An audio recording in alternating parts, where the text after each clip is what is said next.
कश्मीर में इस वक्त रेड अलर्ट है। घाटी में सुरक्षा एजेंसियों ने आतंक के खिलाफ अपना शिकंजा और कस दिया है।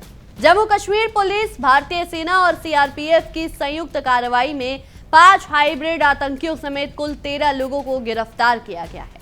सुरक्षा बलों के मुताबिक इन कार्रवाइयों में बड़ी मात्रा में हथियार, गोला बारूद, हैंड ग्रेनेड, एक आईईडी और आपत्तिजनक पोस्टर और दस्तावेज बरामद किए गए हैं। यानी सुरक्षा एजेंसियों ने सिर्फ कुछ संदिग्धों को पकड़ा नहीं है, बल्कि उस नेटवर्क तक पहुंचने की कोशिश शुरू कर दी है, जिसके जरिए घाटी में हिंसा और अशांति फैलाने का साजिश रचा जा रहा है। सबसे बड़ी बात यह है कि कार्रवाई किसी एक इलाके तक सीमित नहीं रही।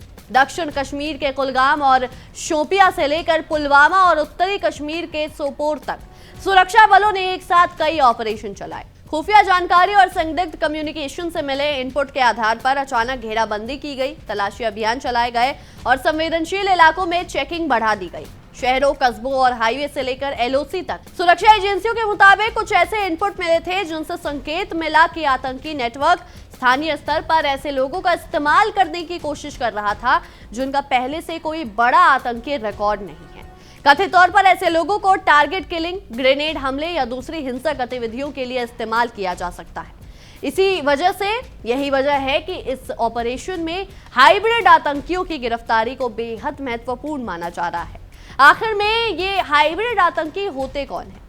सुरक्षा अधिकारियों के मुताबिक ये ऐसे लोग हो सकते हैं जो आम नागरिकों की तरह समाज में रहते हैं, लेकिन कथित तौर पर आतंकी नेटवर्क के संपर्क में आकर किसी खास हिंसक गतिविधि के लिए इस्तेमाल किए जाते हैं। इनके खिलाफ पहले से कोई बड़ा रिकॉर्ड नहीं होता और इसी वजह से सुरक्षा एजेंसियों के लिए इन्हें पहचानना चुनौतीपूर्ण हो सकता है। कथित तौर पर इनकी भर्ती या कट्टरपंथीकरण ऑनलाइन माध्यमों से किया जाता है। इन्हें सीमित स्तर पर निर्देश या प्रशिक्षण दिया जा सकता है और जरूरत पड़ने पर किसी खास काम के लिए एक्टिव किया जा सकता है। इसके बाद ये वापस से सामान्य जिंदगी में लौटने की कोशिश कर सकते हैं। इसी मॉडल को सुरक्षित एजेंसियां या सुरक्षा एजेंसियां लो सिग्नेचर आतंकवाद की चुनौती के रूप में देखती हैं। यानी अब आतंकवाद का खतरा सिर्फ उन लोगों से नहीं है जो खुले तौर पर हथियार लेकर घूमते हैं। चुनौती उन चेहरों की भी है जो सामान्य भीड़ में छिपे हो सकते हैं और कथित तौर पर आतंकी नेटवर्क के संपर्क में हो सकते हैं। यही वजह है कि सुरक्षा एजेंसियां अब आतंकियों के साथ साथ उनके स्थानीय मददगारों और सपोर्ट सिस्टम पर भी नजर रख रही है। इस पूरे ऑपरेशन में खुफिया जानकारी की भूमिका सबसे अहम बताई जा रही है।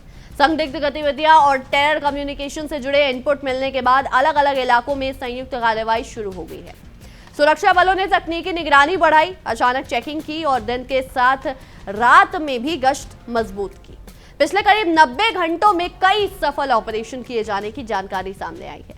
कुलगाम में पुलिस, राष्ट्रीय राइफल्स और सीआरपीएफ की संयुक्त टीम ने 5 हाइब्रिड आतंकियों को गिरफ्तार किया है। पुलिस के मुताबिक इनकी पहचान फरहान अहमद वानी, सोहेब अहमद पाला, सलमान अब्बास लोन, निशाद अहमद रेशी और फैजल अकबर के रूप में हुई है। इनके पास से 4 9mm पिस्तौल, 4 मैगजीन, 22 राउंड गोला बारूद और 2 हैंड ग्रेनेड बरामद किए जाने का दावा किया गया है। अब इन सभी से पूछताछ की जा रही है। जांच एजेंसियां यह पता लगाने की कोशिश कर रही हैं कि इनका आपस में क्या कनेक्शन था, इन्हें कथित तौर पर किसने संपर्क किया और इनके पीछे कोई बड़ा नेटवर्क काम कर रहा है या नहीं। खास बात यह है कि सुरक्षा बलों के मुताबिक इन लोगों का पहले से कोई ऐसा रिकॉर्ड नहीं था जिसके आधार पर उन्हें वांटेड आतंकी के तौर पर पहचाना जा सके। यही वजह है कि जांच अब इन 5 गिरफ्तारियों से आगे बढ़ रही है। क्या इनके पीछे कोई बड़ा मॉड्यूल था? क्या इन्हें किसी बाहरी नेटवर्क से निर्देश मिल रहे थे? क्या इन तक हथियार पहुंचाने वाला कोई अलग नेटवर्क मौजूद है? और क्या घाटी में ऐसे लोग सक्रिय हैं? इन सवालों के जवाब पूछताछ और जांच के बाद ही सामने आएंगे। इसके बाद शोपिया में भी सुरक्षा बलों को बड़ी सफलता मिली है। पुलिस ने एक मोटरसाइकिल को रोककर 3 लोगों को गिरफ्तार किया है। सुरक्षा एजेंसियों के मुताबिक इनके पास से 2 हैंड ग्रेनेड और हिजबुल मुजाहिदीन से जुड़े आपत्तिजनक पोस्टर बरामद किए गए हैं। इन तीनों के कथित संपर्कों और गतिविधियों की भी जांच की जा रही है। शोपिया में एक ही अन्य जांच चौकी और 3 और कथित आतंकी सहयोगियों को गिरफ्तार किया गया है। सुरक्षा बलों के मुताबिक इनके पास से एक hand grenade, 2 AK-47 magazine, 20 round गोला बारूद, आपत्तिजनक पोस्टर और मोबाइल फोन बरामद किए गए हैं। अब इन मोबाइल फोन की जांच भी अहम हो सकती है क्योंकि डिजिटल कम्युनिकेशन के जरिए कथित नेटवर्क की कई कड़ियां सामने आने की संभावना रहती है। सुरक्षा एजेंसियों का ये जानने की कोशिश रहेगी या वो कोशिश कर रहे हैं कि इन लोगों के संपर्क में या इन लोगों के संपर्क किन लोगों से थे और क्या इनके बीच किसी तरह की आपसी कोऑर्डिनेशन भी थी। पुलवामा में भी सुरक्षा बलों ने एक खास खुफिया इनपुट के आधार पर सर्च ऑपरेशन चलाया। पुलिस, राष्ट्रीय राइफल्स और सीआरपीएफ की संयुक्त टीम ने जंगल इलाके में घेराबंदी की। इस दौरान जंगल से बाहर निकल रहे 2 संदिग्ध लोगों को रोका गया। सुरक्षा बलों के मुताबिक तलाशी में एक पिस्तौल, 12 राउंड और एक हैंड ग्रेनेड बरामद किया गया। इस कार्रवाई की अहमियत इसलिए भी अहम है क्योंकि जंगल और दूर दराज के इलाकों को सुरक्षा एजेंसियां संभावित छिपने या सामान जमा करने वाले क्षेत्रों के रूप में देखती है। इसलिए अब सिर्फ शहरों और गांवों में ही नहीं बल्कि ऐसे इलाकों में भी निगरानी बढ़ाई जा रही है। उत्तरी कश्मीर के सोपोर से भी बड़ी बरामदगी की जानकारी सामने आई। सेना, सीआरपीएफ और पुलिस के संयुक्त सर्च ऑपरेशन में AK series rifle, 3 magazine, 4 hand grenade, बड़ी मात्रा में गोला बारूद और अन्य युद्ध सामग्री बरामद किए जाने के दावे किए गए हैं। यानी घाटी के अलग अलग हिस्सों में कई इन कार्रवाइयों को एक साथ देखें तो तस्वीर काफी बड़ी नजर आती है। एक तरफ गिरफ्तारियां हुई, दूसरी तरफ हथियारों की बरामदगी हुई और तीसरी तरफ सुरक्षा एजेंसियां उन कड़ियों को जोड़ने में जुटी हैं जो इन लोगों को कथित आतंकी नेटवर्क से जोड़ सकती है। सुरक्षा बलों के मुताबिक इन कार्रवाइयों का मकसद किसी बड़े संभावित बड़े हमले से पहले नेटवर्क को तोड़ना है। अगर खुफिया इनपुट समय पर मिल जाए और संदिग्ध मॉड्यूल को हमला करने से पहले ही पकड़ लिया जाए तो बड़ी घटना को टाला जा सकता है। लेकिन चुनौती अभी भी बड़ी है क्योंकि आतंकवादी संगठन लगातार अपनी रणनीति बदलने की कोशिश करते हैं। जब पारंपरिक आतंकी नेटवर्क पर दबाव बढ़ता है तो छोटे छोटे मॉड्यूल और स्थानीय स्तर पर काम करने वाले लोगों का इस्तेमाल किया जा सकता है। हाइब्रिड आतंकवाद इसी बदलती रणनीति का हिस्सा माना जाता है। इस मॉड्यूल में सबसे बड़ी चुनौती यह है कि कोई व्यक्ति बाहर से बिल्कुल सामान्य दिखाई दे सकता है, उसके खिलाफ पहले से कोई रिकॉर्ड नहीं हो सकता, लेकिन अगर वो कथित तौर पर किसी आतंकी नेटवर्क के संपर्क में है तो उसकी गतिविधियों का पता लगाना सुरक्षा एजेंसियों के लिए मुश्किल हो सकता है। इसलिए अब सुरक्षा अभियान सिर्फ बंदूक और बारूद तक सीमित नहीं है। इंटेलिजेंस, कम्युनिकेशन और डिजिटल सर्वेलेंस भी इसका बड़ा हिस्सा बन चुके हैं। कश्मीर में सुरक्षा बलों ने इसी वजह से अपनी निगरानी बढ़ाई है। संवेदनशील इलाकों में मोबाइल चेक पॉइंट लगाए जा रहे हैं, हाईवे पर वाहनों की जांच की जा रही है, शहरों और कस्बों में अचानक चेकिंग हो रही है, रात के समय गश्त बढ़ाई जा रही है और LOC पर भी लगातार नजर रखी जा रही है। सुरक्षा एजेंसियों का फोकस अब गिरफ्तार किए गए लोगों के कथित सपोर्ट सिस्टम को समझने पर है। यानी सिर्फ ये पता करना काफी नहीं होगा कि हथियार किसके पास मिले, ये भी पता लगाना होगा कि हथियार वहां तक पहुंचे कैसे, निर्देश कहां से आए और इन लोगों को कथित तौर पर किसने तैयार किया।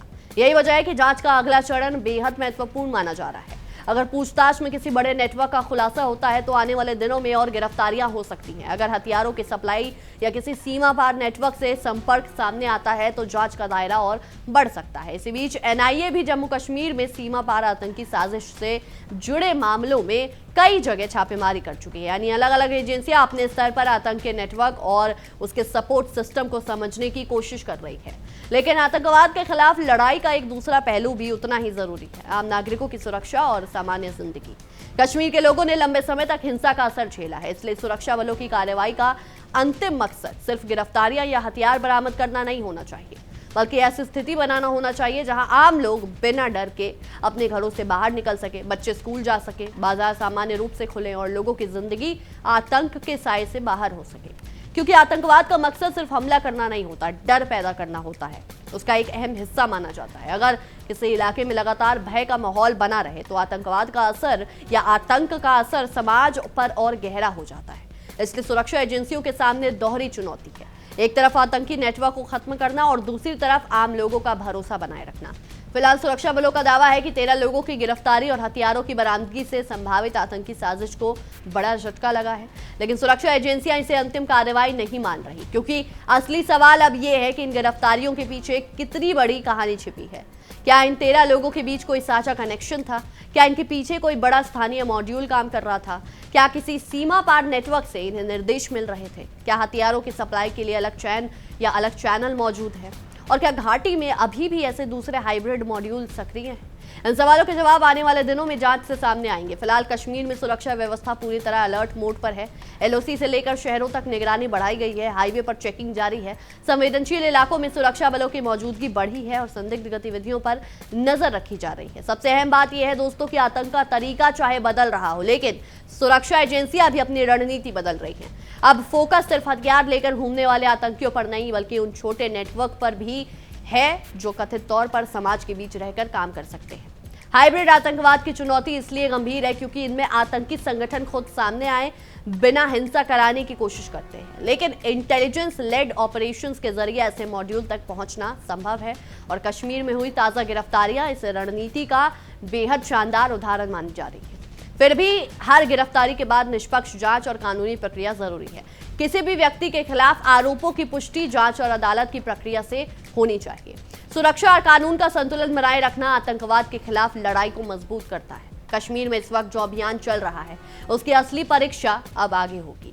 अगर इन 13 गिरफ्तारियों से किसी बड़े नेटवर्क का पता चलता है तो सुरक्षा एजेंसियों के लिए ये बड़ी कामयाबी होगी। अगर हथियारों की सप्लाई लाइन तक पहुंच बनती है तो आतंकी ढांचे पर और बड़ा असर पड़ सकता है। और अगर ऐसे दूसरे हाइब्रिड मॉड्यूल भी सामने आते हैं तो सुरक्षा बलों को अपनी रणनीति और तेज करनी होगी। फिलहाल संदेश बिल्कुल साफ है। कश्मीर में सुरक्षा बल सतर्क है, खुफिया एजेंसियां सक्रिय हैं, संयुक्त ऑपरेशन जारी है, हथियारों के ठिकाने की तलाश हो रही है, हाइब्रिड मॉड्यूल की पहचान की जा रही है और कथित आतंकी नेटवर्क की हर कड़ी को जोड़ने की कोशिश की जा रही है। 5 हाइब्रिड आतंकियों समेत 13 गिरफ्तारियां सिर्फ एक आंकड़ा नहीं है। इनके जरिए सुरक्षा एजेंसियां उस बदलते आतंकी मॉडल को समझने की कोशिश कर रही है जिसमें सामान्य चेहरों के पीछे हिंसा का नेटवर्क छिपाने की कोशिश की जा सकती है। अब निगाह इस बात पर है कि पूछताछ के बाद क्या खुलासा होता है। क्या कोई बड़ा नेटवर्क सामने आता है? क्या और गिरफ्तारियां हो सकती हैं? क्या हथियारों के दूसरे ठिकाने मिल सकते हैं? और क्या सुरक्षा एजेंसियां इस पूरे नेटवर्क की जड़ तक पहुंच पाती हैं? फिलहाल कश्मीर में रेड अलर्ट जारी है और सुरक्षा बल पूरी तरह चौकन्ने हैं। घाटी में ऑपरेशन जारी है, जांच जारी है, निगरानी जारी है और अब सबसे बड़ा लक्ष्य है आतंक के उस पूरे नेटवर्क को तोड़ना जो कश्मीर की शांति को नुकसान पहुंचाने की कोशिश कर रहा है। क्योंकि आखिरकार सबसे बड़ी जीत किसी एक आतंकी को पकड़ना नहीं बल्कि उस पूरे नेटवर्क को खत्म करना है जो हिंसा को जन्म देता है। और सबसे बड़ी कामयाबी तब होगी जब कश्मीर में बंदूक की आवाज नहीं बल्कि आम जिंदगी की आवाजें सुनाई देंगी। बहरहाल हमारी आज की इस विशेष रिपोर्ट में इतना ही। आपकी इस मुद्दे में क्या कुछ राय है, क्या कुछ सोचते हैं, हमें कमेंट सेक्शन में जरूर बताएं। तब तक के लिए देखते रहिए इंडिया डेली 24/7। देखिए इंडिया डेली 24/7 अब आपके स्मार्ट टीवी पर। इंडिया डेली मौजूद है सभी डिजिटल प्लेटफॉर्म पर लाइव और लगातार। इंडिया डेली 24/7 हर दिन राष्ट्र को समर्पित।